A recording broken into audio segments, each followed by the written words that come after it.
What an extraordinary day, one filled with tremendous emotion. Oftentimes in my job, I'm filled with emotion, never ones that bring me to tears of joy. I want to tell you, this has been a tremendous privilege in my life to have walked beside many of you as we started this journey towards healing. I can remember the first time that I heard the words, "the home for colored children." I didn't even know the home existed, to be honest with you, and I was a leader of the opposition in Nova Scotia. It was after 2010. The advice to me was, be careful what you say. It's a very difficult conversation, but be careful what you say. And I remember looking into the inquiry because it was about children, quite frankly. This home was about kids.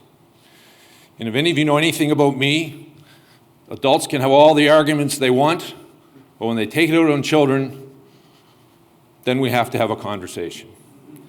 And when I discovered, quite frankly, that we as a province, we as governments, we as community, had a home in our province for African Nova Scotians, that we provided less per diems, less training for the staff members there, and provided less per diems for the care of those kids, I believe that if we remain silent, we were continuing in the journey of our ancestors, which is unacceptable.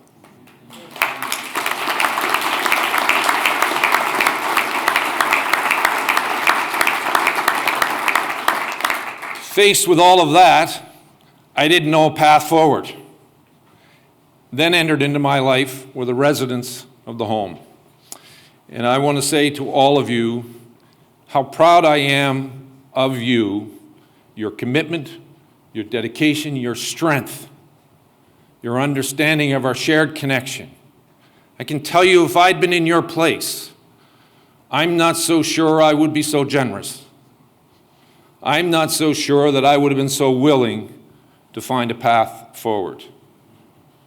I would have understood your anger at governments, at all of us, at community, at your own community in some cases. I would have understood it. But then I ran into the generosity of all of you. I remember the first time that I met Tony on the streets outside of Province House. This has been a day of tremendous reflection for me. I met Tony on the outside of Province House, and we had already had a number of conversations, and I was not the premier at the time. And I saw before me a determined, committed Nova Scotian who was dedicated not only to ensuring he healed himself, but to ensuring that all of the residents' voices were heard, that no one was left behind, and our conversation continued. But I want to tell you,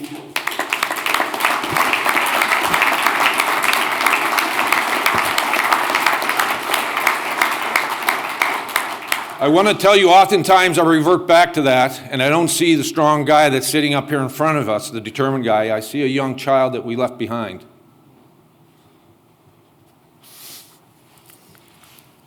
But how grateful are we that the strength of his character has stood the test that all of us put in front of him to bring us to this day. And through him became the path that I knew we would begin this healing. It wasn't a path of blame. Quite frankly, I, as your premier, acknowledge it. I acknowledge the role my ancestors and ancestors of our province played in it, and the systemic racism in this province that has continued to live on. But when they provided us a path that allowed us not to assign blame, but to begin the healing process. And I want to say of all the institutions before us, law enforcement, government, all the institutions that played a role in this, judiciary, it's hard to look at the institution that you've been part of for a very long time and to say it's failed. But in order for the success of this journey to have been the great success it has been, all of us had to accept our collective responsibility. And in order for it to be successful, it meant that the institutions themselves had to look inward and come forward and be honest and open about what has taken place in those institutions. So thank you on behalf of a grateful province for stepping up and accepting the challenge to ensure, quite frankly, that we continue the path to healing. Let me tell you, this journey isn't over. This is just really the beginning of our journey. The process that we used to come to the final chapter on this particular journey is the process that we need to continue to use as we go forward. We started a process of Count Us In, which is one to ensure that African Nova Scotians recognize their part of this province going forward. Minister Ince and Wayne are part of that. We've had a conversation about using the processes that we used in this particular case to ensure that all of our partners, they may be different ones that were part of this, but they need to be all of our partners who believe that we can find the solution from the grassroots up, that we can find the solutions in communities. I have the privilege of being elected to Premier.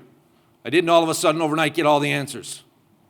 The answers, though, do lie in our communities, that we make sure, because not only will we solve the solution, but quite frankly, we'll heal our communities.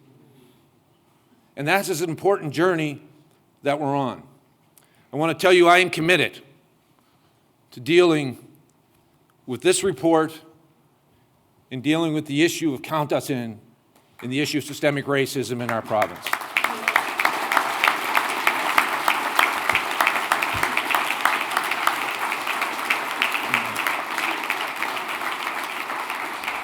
This has been an emotional journey, really, for all of us. The conversations that happen to communities, the conversations that happen between residents, and I'm going to tell you it's been an emotional journey for me. I consider Tony a friend and will be a lifelong friend, a guy that I know I can count on when I need advice, or quite frankly, I hope he believes he can count on me if he needs support. In my journey, I ran into a longtime friend of mine, Robert Borden. Robert and I were in high school together, and I remember when I found out he was a resident of the home and the issues associated with the home, I called him and asked him, why didn't you tell me? I'm not sure what I would have done, but you could have told me. I remember him in high school. He spent a number of years in Bridgetown. And I remember him in high school, these athletic legs and this tremendous smile. But behind it, I had no idea what was happening in his life. But I can tell you in this journey, I understood the strength of the human character. Robert, I want to tell you in here, and my own siblings who all know you, what a tremendous man you have become, and a father in your perseverance.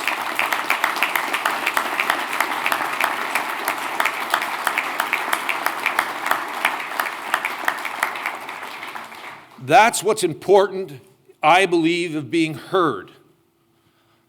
I can't correct it, and we can't fix everything that has gone wrong in our individual lives, but when we listen to each other, we understand the journey of each other, and we can fix the institutional challenges that are before us. Our institutions are important. The institution of government matters, quite frankly. The institution of the judiciary matters. Law enforcement matter. But they have to reflect who we are and not the past or not the biases of the past. We have to be rooted in the understanding of today. And I, as your government, or part of your government, am committed to ensuring that if there's a child in this province who comes into the care of your government, you at the very least have to have the commitment and understanding that they'll be cared for and loved and not hurt and harmed.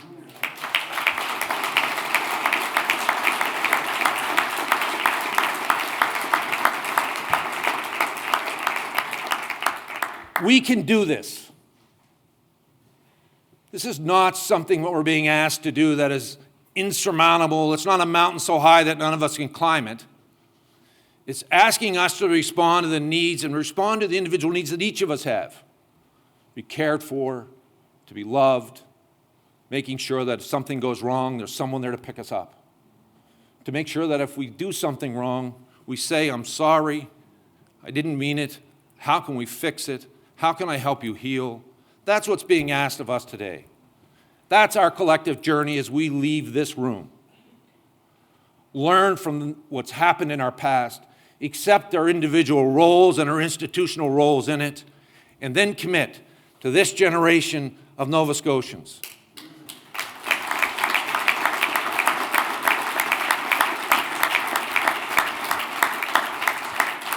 We are counting on you to hold us accountable.